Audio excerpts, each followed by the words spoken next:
Hello everybody, my name is Dave Shell. I'm a wood turner in South Central PA in Lancaster County.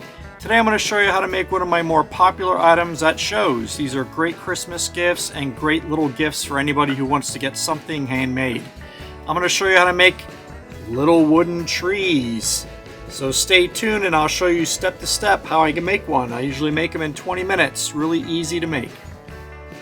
So when I make trees, I don't make just one at a time. I usually make about 10 or 20 at a time. I just finished up an order for 50. When people found out I was doing trees, they ordered them. I'm up to 70 or almost 80 trees, and it's in July. Can't imagine what it's going to be like at Christmas. But when I do this, I have a pattern. All of my wood is exactly 11 inches going across. And then what I do is I measure the center and mark it out on one side, the center on the other side. And then I go through and I put tenons on the bottom of all of my pieces. So then that way, when I am making trees, I can get into a system and it's all exactly the same width, the same diameter that I'm turning, and it goes in and out of the lathe very quickly. So I can produce a lot of these in one day. So I use 6 tools when I make these trees. I use a bowl gouge, a parting tool, a skew, a modified scraper, thick parting gouge, and then a very small round nose scraper. And I'll show you when I use each of these tools.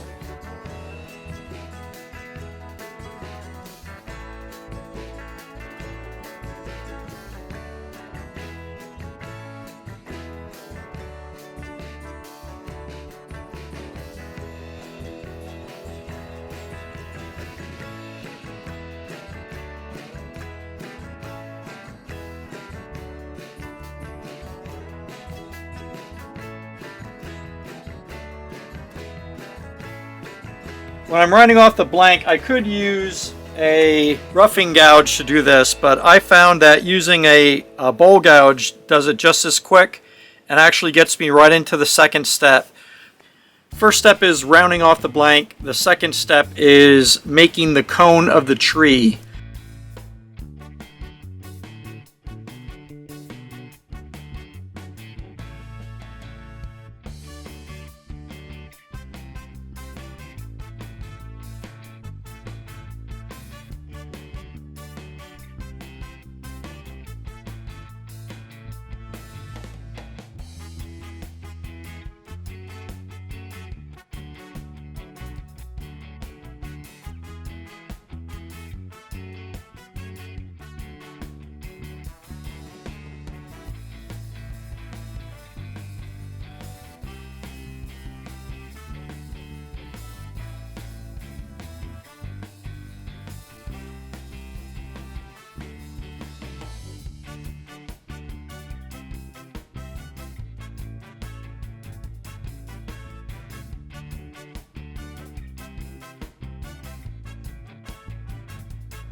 Since my blanks are about 11 inches, I have a nice gradual slope from the bottom of the tree to the top of the tree.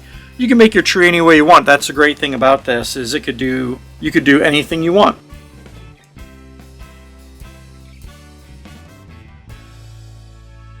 The next thing I do is I bring out my skew, and I use my skew as a scraper instead of a skew, and it provides a very smooth surface. After I'm done with this surface, you could sand it if you prefer. If I'm doing some wood and there's a lot of tear out, I will go ahead and sand at the next step. With this piece of elm, it's nice and smooth, so I do not have to sand.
So since I make a lot of these trees, and especially for this order of 50 that I'm doing, they wanted all the trees to be somewhat uniform. My little story stick tells me where the top of the tree is, where the bottom of the tree is, where each of the branches are, so to speak. And then I have little X's marked on where I'm going to rough out the trunk of the tree. So for every tree I do, I pull out this story stick, and all my trees are pretty much uniform.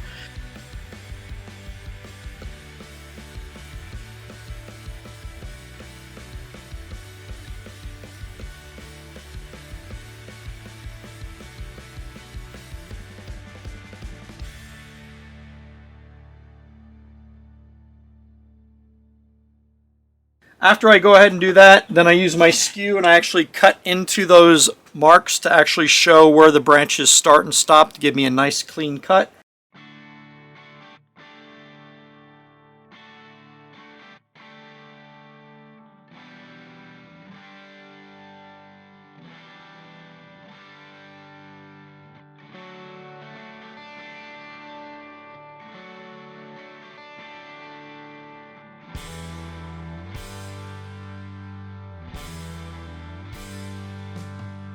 After that, I will use a modified scraper. This is a flat scraper, and then what I do is I ground off the edge of it so it matches the angle that I want to make for each of my trees. And this is the only thing I use this tool for, are trees. You don't have to do this. You could do everything with a skew if you want. You could do bowl gouge, however you want to turn it. You don't have to use this. So what I'm going to do is I'm going to go ahead and carve out all my branches on the tree.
So once those branches are all roughed out, I'm going to bring my skew out, and again I'm going to use it as a scraper, and I'm going to go along each bottom of the branch and just flatten that out and give it a nice crisp point, and I'll do that the whole way down.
After I'm done doing that, I will bring out my thicker parting tool and I will go ahead and start working on the trunk. And once I have that roughed out, I'm going to go ahead and get my small round nose scraper and then put in the curves of the trunk. You can make your trunk flat, you can make your trunk thick, you can make it thin. All my trees have this nice sloping little trunk, and that's what I like for my trees.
So here it is after I'm done parting it off and sanding the top and sanding the bottom. This is your finished little tree. So it's 11 inches. It's about, I'd say, 3 inches, 3.5 inches wide at the bottom. Nice gradual slope. The branches are uniform, and that's what I like in my trees. This is a really easy project to make. When people get these at shows, they always order 2 or 3 at a time. Some people like to get everyone in their family the same kind of tree, so I'll have so many walnuts, so many cherries. I also make different size trees. I make 8-inch trees. I make this 11-inch tree, and then I'll do 20 inches, and people will have a 20-inch, an 11-inch, and an 8-inch, and they'll put them on their fireplace mantles. It's really a great gift for Christmas or any time else. So I would encourage you to go ahead and take some of your scraps and practice with this. It's also a really great way to practice using some of the tools you may not use during bowls. Like if you don't use a skew and you don't use scrapers for bowls, this is a great way of practicing that out. So thank you for watching, and stay tuned for the next project.